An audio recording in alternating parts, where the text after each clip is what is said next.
sunrise and all is well.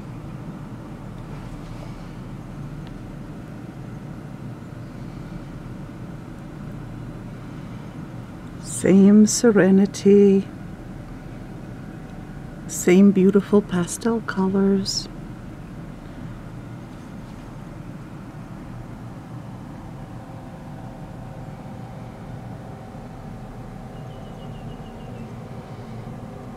Birds singing. This piece, by the way, it's not just outside my window. It's wherever I go.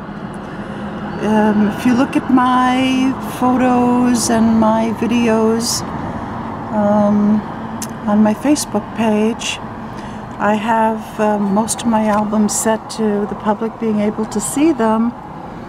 You can see that for years it's peaceful wherever I go. If I go to, there's a reserve park here, it's peaceful there. But that shouldn't surprise anybody because reserve parks usually are peaceful. If I go to visit someone in another town, it's peaceful there. The peace is induced by someone who has completely inculcated the truth of Torah, which is peace, in their body. It's not an intellectual understanding. It's not just an emotional resonance. It is a physical saturation with peace, which, by the way, is the actual circumcision.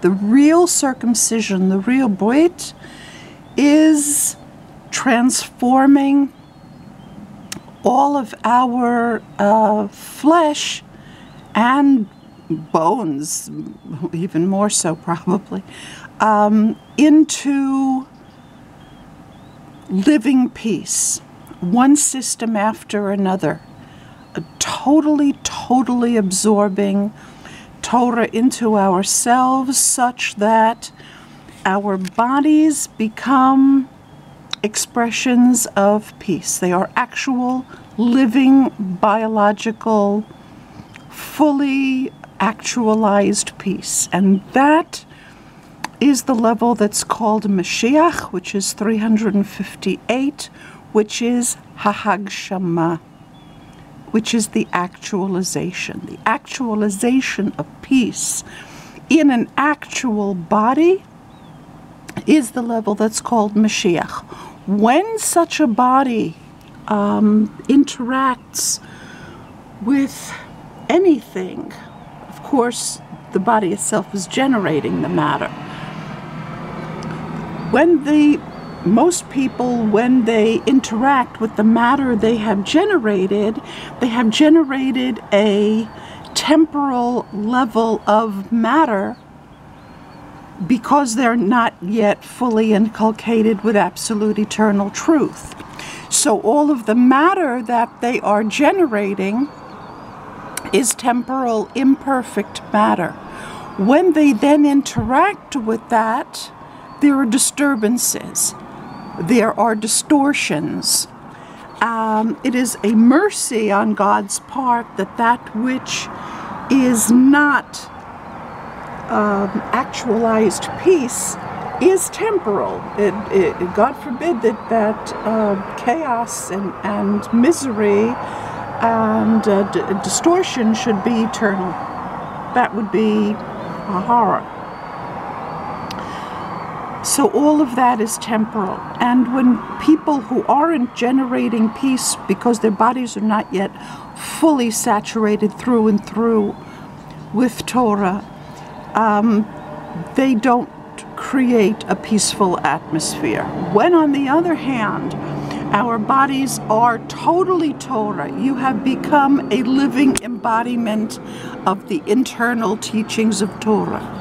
That is not the teachings of the rabbis, it is the teachings of the prophets and the judges.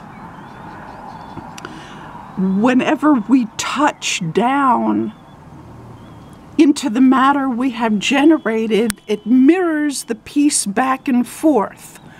So the matter that I look at has already been generated by me. Then I further interact with it.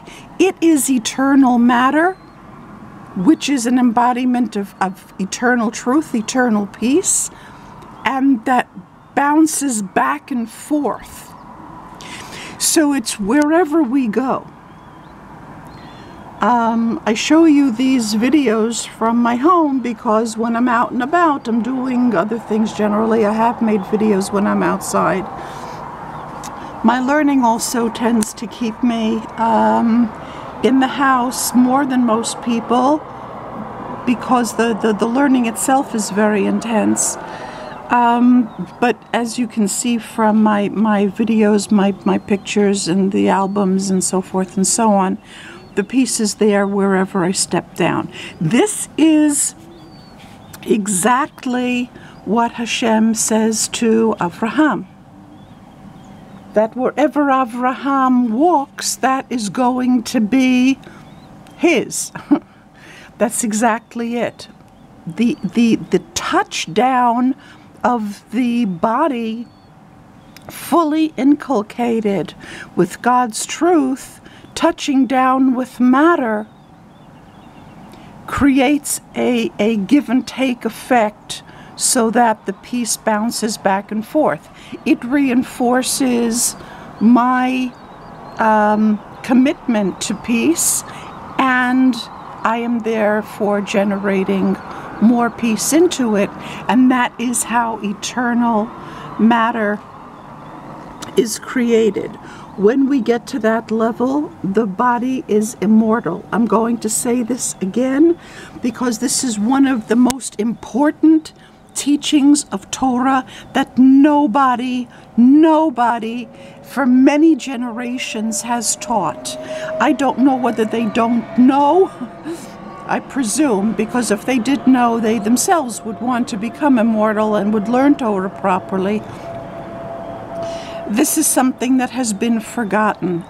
The body that over a period of time has gone through the full and complete Brit, that is to say that every organ of the body, one after the other, has been fully inculcated with the truth of Torah, becomes immortal.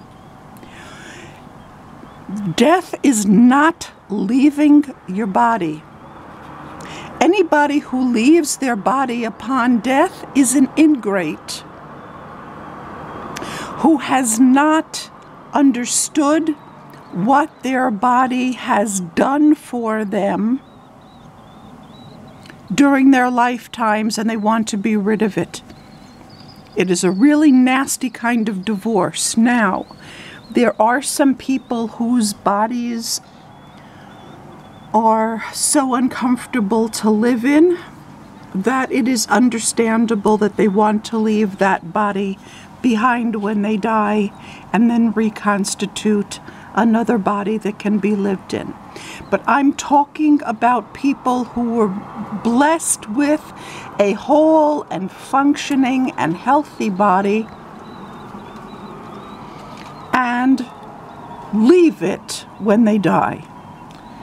I can't imagine a more crass kind of act of betrayal and complete lack of recognition of the great justice that our bodies have done to us.